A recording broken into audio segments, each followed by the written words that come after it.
వచ్చినటువంటి electron chairman, secretary, all other office bearers, comrades, general bank office bearers, comrades అందరికీ లాల్ సలాం. మనము గత కొన్ని రోజులుగా ఎప్పుడైతే శాండా గారు చెప్పినట్టు ఢిల్లీలో ఎలక్షన్స్ ఉన్నాయని ఒక మోసపూరితంగా ఒక పక్క ప్రణాళిక కానీ ఒక పక్క మనకు ఒక కాన్ఫిడెన్షియల్ కానీ ఒక ఎటువంటి కమిట్మెంట్ కానీ ఎటువంటి ఒక కమిషన్ వేయకుండా కమిషన్ని కాన్స్టిట్యూట్ చేయకుండా కేవలం ఎలక్షన్స్ కోసం మాత్రమే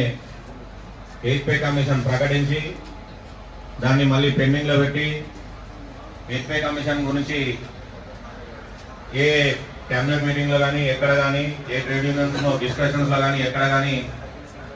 దాని గురించి మాట్లాడకపోవడం, దాన్ని అమలుపరిచే విధంగా ఎక్కడ కార్యరూపణ దాచకపోవడం వల్ల మనం ఈరోజు ఏఐఆర్ఎఫ్ అదేవిధంగా మన సౌత్ సెంట్రల్ మజ్దూర్ యూనియన్ అధినాయకుల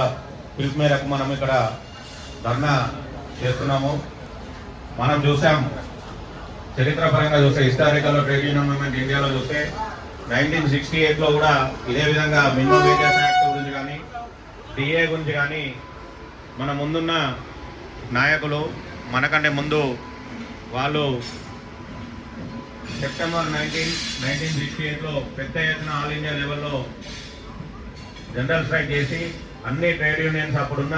సుమారు కేంద్ర ప్రభుత్వ ఉద్యోగులు 40 లక్షల మంది దేశవ్యాప్తంగా సమ్మె చేసి ఎందరో ప్రాణాలు కోల్పోయి 40,000 మంది సుమారు అరెస్ట్ అయ్యి అదేవిధంగా కొందరు వాళ్ళ ఉద్యోగం నుంచి కూడా రిమూవల్ సస్పెండ్ చేయబడడం జరిగింది. మరి వారు ఆ రోజుల్లో ఎటువంటి నిరాశకు కానీ ఎటువంటి ఒక భయాందోళనగా గురి కాకుండా ఆ రోజు అంత ఉద్యమం చేసి ప్రభుత్వంతో పోరాడి కేంద్ర ప్రభుత్వం మెడల్ వంచి మనకు ఈ మినిమం వేజెస్ కానీ డిఏ కానీ అన్ని సాధించడం జరిగింది. మరి అదేవిధంగా మనం చూస్తే 1991లో కూడా ఎప్పుడైతే మనకు న్యూ ఎకనామిక్ పాలసీ ఇటువంటి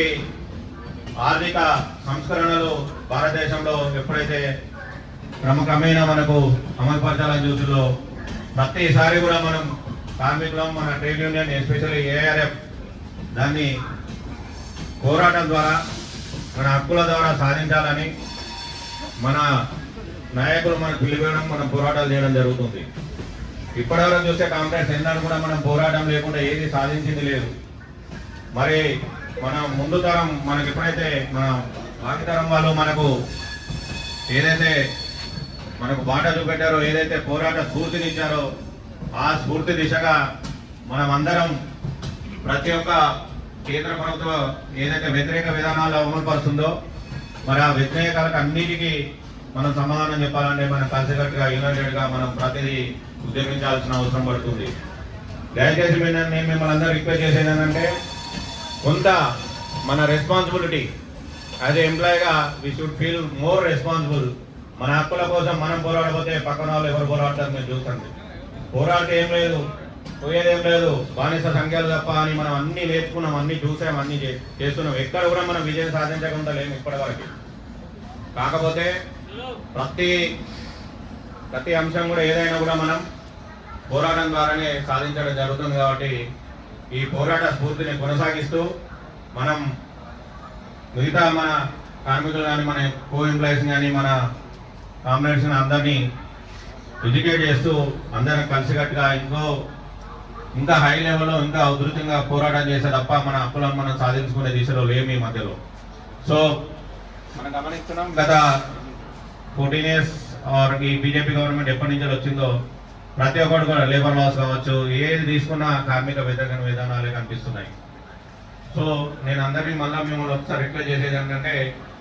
ఇంకా మిలిటరీ భావంగా ఇంకా హై లెవెల్లో అవసరమైతే మనం ఏ లెవెల్లో స్ట్రైక్ నినాదం ఇచ్చినా ఆ నినాదాన్ని అందుకొని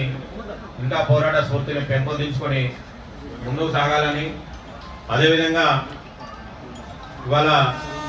మనకు ఏఆర్ఎఫ్ కానీ మన సౌత్ సెంట్రల్ మజ్దూర్ను పిలుపునిచ్చిన మేర వారికి మన గురించి, మన ఎంప్లాయ్మెంట్ గురించి, మన యొక్క రైట్స్ గురించి, మన యొక్క హక్కుల గురించి, మన యొక్క ఎయిత్ పే కమిషన్ అమలుపరచాలనే విధానం గురించి మనకు ఈ పోరాటం చేయడానికి అవకాశం ఇచ్చిన, పిలిపించిన మన కామ్రేడ్ డాక్టర్ శంకర్రావు గారికి, జనరల్ సెక్రటరీ ఎస్ఏ రామ గారికి, అదేవిధంగా మన జోనల్ అధ్యక్షులు కల్వ శ్రీనివాసరావు గారికి,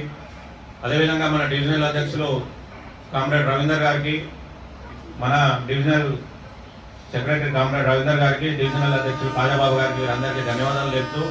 వారి బాటను మనం కూడా నడుస్తామని, మీరు కూడా నడవాలని కోరుకుంటూ ఈ అవకాశం ఇచ్చిన సాయన్న గారికి ధన్యవాదాలు.